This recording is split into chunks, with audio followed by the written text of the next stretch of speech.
Hello guys. जो आज मैं आप लोगों के सामने एक डिस्कशन करने जा रहा हूँ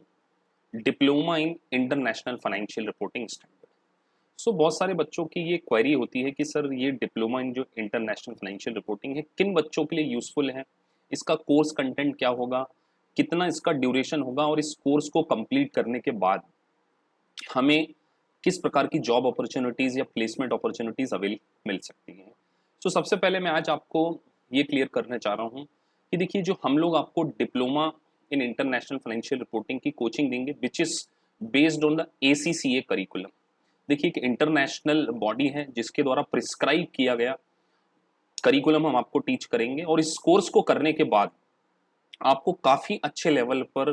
बिग 4 कंपनीज में, मल्टीनेशनल कंपनी में अकाउंट की प्रोफाइल में काफ़ी अच्छी जॉब मिल सकती है, क्योंकि आज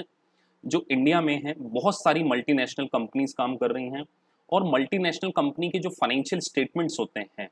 वो as per as IFRS requirements के अकॉर्डिंग ही बनते हैं। तो जो बच्चे सिंपली ग्रेजुएट हैं जिन्होंने अपना BCom कर रखा है, या ऐसे बच्चे जो केवल CA इंटर करके अपने CA फाइनल को छोड़ चुके हैं, CA फाइनल नहीं कर पा रहे हैं और वो अगर अपने करियर में कुछ अच्छा करना चाहते हैं, अपने करियर को और बूस्टअप करना चाहते हैं, उसमें और प्रोफेशनल एड ऑन करना चाहते हैं, तो this course is for them. आज मैं आपको पूरा IFRS के करिकुलम के बारे में बताने जा रहा हूँ कि IFRS का करिकुलम क्या है और उसकी कोचिंग हम किस प्रकार से आपको प्रोवाइड करते हैं और आपको कितना अच्छा नॉलेज AKPIS इंस्टीट्यूट के द्वारा प्रोवाइड किया जाएगा। तो सबसे पहले आप स्क्रीन के ऊपर देख रहे हैं कि आपको ACCA का ब्लूप्रिंट में आपको पूरा क्लियर कर रहा हूं, diploma in international financial reporting. आइए चलिए बात करते हैं सबसे पहले इसके कोर्स कंटेंट के बारे में कि आपको कोर्स कंटेंट क्या है और इसकी एग्जाम का पैटर्न क्या हो सकता है, उसके बारे में हम लोग यहाँ पर आज डिस्कस करने वाले हैं। जिस तरीके से आप स्क्रीन पे देख रहे हैं, चलिए तो सबसे पहले हम लोग बात करते हैं सिलेबस कंटेंट के बारे में कि आपको IFRS में क्या क्या पढ़ना होगा। तो अगर इसके पार्ट्स को देखा जाए तो सबसे पहले A पार्ट में आपको बताया जाएगा इंटरनेशनल सोर्स ऑफ अथॉरिटी। इस इंटरनेशनल सोर्स ऑफ अथॉरिटी में आपको इस बात का नॉलेज दिया जाएगा कि ISB किस तरीके से इंटरनेशनल लेवल पर स्टैंडर्ड्स का, अकाउंटिंग स्टैंडर्ड का फ्रेमवर्क होता है, किस तरीके से किसी एक पर्टिकुलर एरियाज में अकाउंटिंग स्टैंडर्ड फ्रेम किए जाते हैं। जैसे कि आप जानते हैं कि आज की डेट में इंटरनेशनल लेवल पर केवल 2 ही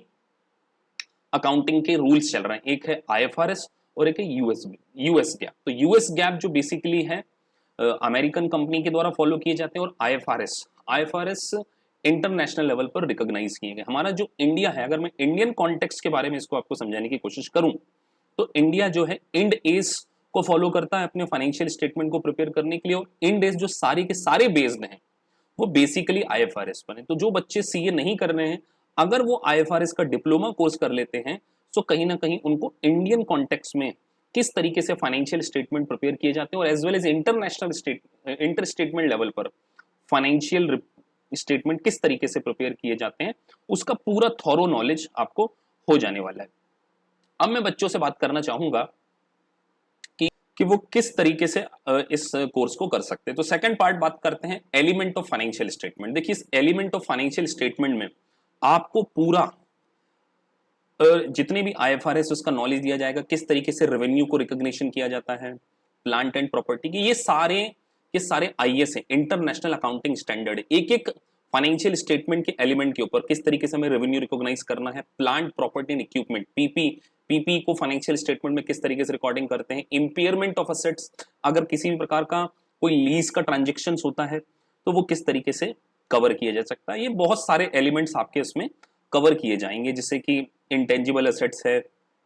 इन्वेंट्रीज हैं, फाइनेंशियल इंस्ट्रूमेंट है, प्रोविजन है, कंटिंजेंसी है। इन सारी चीजों की आपको क्या है यहाँ पर नॉलेज टाइम टू टाइम हमारे द्वारा प्रोवाइड किया जाएगा। देखिए मैं आपको बहुत सारी चीजें यहाँ पे क्लियर करता हूँ। और देखिए अगर आप बात करें तो preparation of external financial statement, इसके बारे में भी हम आपको नॉलेज देंगे।